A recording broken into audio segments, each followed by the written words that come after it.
ఒక్కసారి కొమ్మూరి గోల్డ్ కి కాల్ చేయండి. తాకట్లో ఉన్న మీ బంగారాన్ని విడిపించి మార్కెట్ ప్రైస్ కి వాళ్ళు కొనుక్కుని మిగతా డబ్బులు మీకు ఇచ్చేస్తారు. రాజమండ్రి ప్రియాంక కేసులో అప్డేట్ వచ్చింది.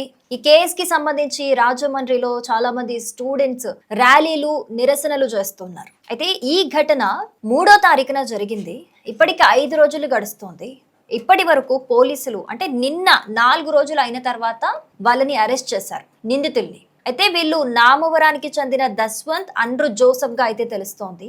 కానీ ఎప్పుడైతే ఏ రోజైతే యాక్సిడెంట్ జరిగిందో ఆ రోజే సీసీటీవీ ఫుటేజెస్ అనేవి తీసుకొని ఉండొచ్చు, వెంటనే అరెస్ట్ చేసి ఉండొచ్చు. కానీ ఎందుకు పోలీసులకి 4 రోజులు పట్టింది వాళ్ళని అరెస్ట్ చేయడానికి?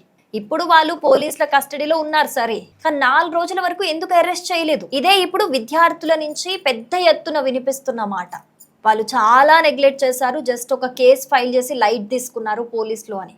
అలాగే మరోవైపు సికింద్రాబాద్ కిమ్స్లో మెడికల్ స్టూడెంట్ ప్రియాంక అయితే ట్రీట్మెంట్ పొందుతోంది. కానీ చాలా బాధాకరమైన విషయం ఏంటి అని అంటే, ఆల్రెడీ నిన్న బ్రెయిన్ డెడ్ అయిపోయింది అని డాక్టర్స్ చెప్పారు. కానీ ఈరోజు తన సిచ్యువేషన్ ఇంకా క్రిటికల్ అయిపోయింది, బ్రెయిన్ డెడ్ అయిపోయింది, ఇంకా మేము బతికించలేము అని చెప్పేసి కిమ్స్ డాక్టర్స్ చెప్పిన పరిస్థితి. అంటే ఇంకా బతికే అవకాశాలు ఏం లేవు. సో ఈ సిచ్యువేషన్లో ఆ అమ్మాయి కొన్ని ఆఖరి మాటలు మాట్లాడింది, చివరి మాటలు. అమ్మా నాన్న మీరు జాగ్రత్త, నా చావుకు కారణమైన వాళ్ళని అస్సలు వదలద్దు అని చెప్పేసి. నిజంగా ఇది చాలా అంటే చాలా బాధాకరం. అసలు తన తప్పేముంది?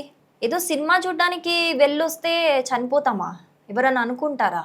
కానీ ఇక్కడ దీనికి సంబంధించి పలు అనుమానాలు అయితే వ్యక్తమవుతున్నాయి. ఎందుకంటే ఈ దస్వంత్ అలాగే అండ్రు జోసెఫ్ ఎవరైతే ఉన్నారో వాళ్ళు బాగా తప్పతాగి ఒక మద్యం మత్తులో ఈ ఘటన చేసినట్లుగా అయితే మనకు తెలుసు.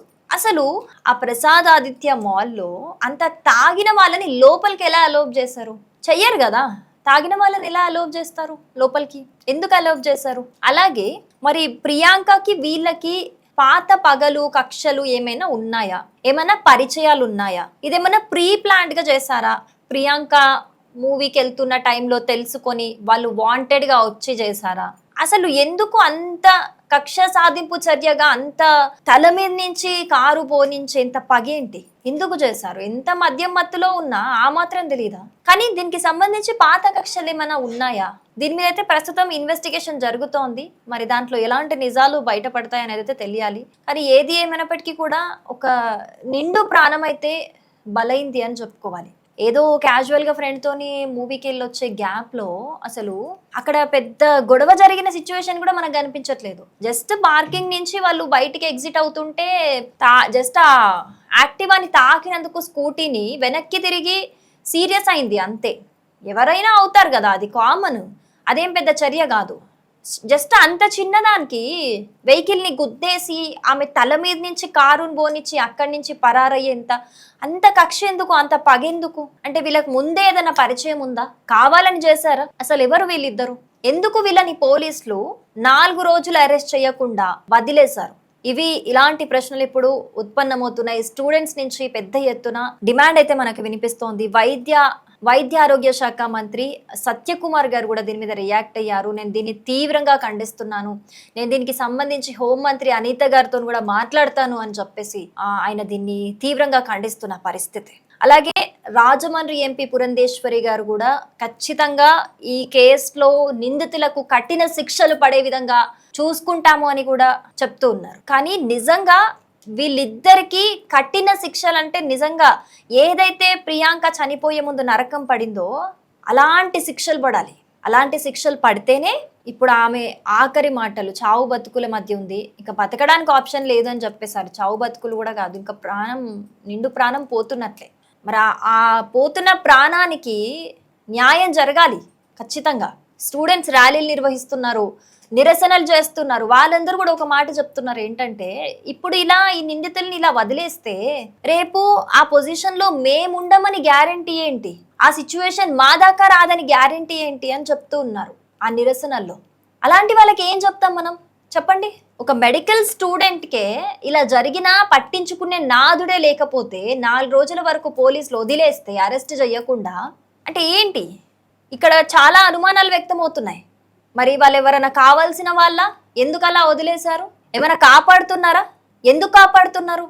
ఇంత క్రూరంగా వ్యవహరించి ఒక అమాయకురాలి ప్రాణం బలి తీసుకున్న వాళ్ళని కాపాడుతున్నారా పోలీసులు? అంటే దాంట్లో అర్థం ఏంటి? 4 రోజులు అరెస్ట్ చేయకుండా వదిలేస్తే ఏంటి అర్థం ఏంటి? వాళ్ళ సీసీటీవీ ఫుటేజెస్ కూడా బయటికి వచ్చాయి, వాళ్ళ ఫేసెస్ బయటికి వచ్చాయి, వాళ్ళు ఎవరో జనాలకు తెలిసింది, ప్రపంచానికి తెలిసింది, కానీ ఎందుకు అరెస్ట్ చేయలేదు?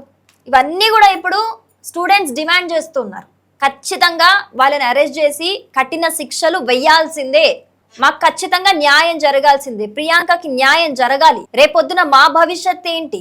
ఈ కేసులో కరెక్ట్ జస్టిఫికేషన్ లేకపోతే మేమెలా స్వేచ్ఛగా ధైర్యంగా తిరగలుగుతాం సొసైటీలో అని చెప్పేసి స్టూడెంట్స్ క్వశ్చన్ చేస్తున్నారు. దానికేం చెప్తారు ఆన్సర్? సో మొత్తానికి ఈ కేసుకి సంబంధించి అయితే ప్రస్తుతం అరెస్ట్ చేసినట్లుగా అయితే తెలుస్తోంది. మరి కోర్టుకి కూడా తీసుకెళ్తారు ఈ నిందితులను అన్నట్టు తెలుస్తోంది. మరి ఇన్వెస్టిగేషన్ లో అసలు వాళ్ళేం నిజాలు చెప్తారో, ఎలాంటి నిజాలు బయటపడతాయో, మరి పాత కక్షలు ఏమన్నా ఉన్నాయా, కావాలని ఇదంతా చేశారా, లేకపోతే అన్ఫార్చునేట్ గా ఆ మద్యం మత్తులో తాగేసి ఇలా చేశారు? ఎంత తాగేసినా బలుపేంటి అసలు? అంత బలుపు ఉండకూడదు, అంత ఖండకావరం. సో రైట్, దీనికి సంబంధించి అయితే నిజంగా రాజమండ్రి అంతా ఒక హై టెన్షన్ వాతావరణం ఉందనే చెప్పుకోవాలి. ఎక్కడ చూసినా కూడా స్టూడెంట్స్ నిరసనలు, ర్యాలీలు అయితే చేపడుతున్నారు. కానీ ఫైనల్గా అయితే ఖచ్చితంగా ప్రియాంకకి న్యాయం జరగాలి.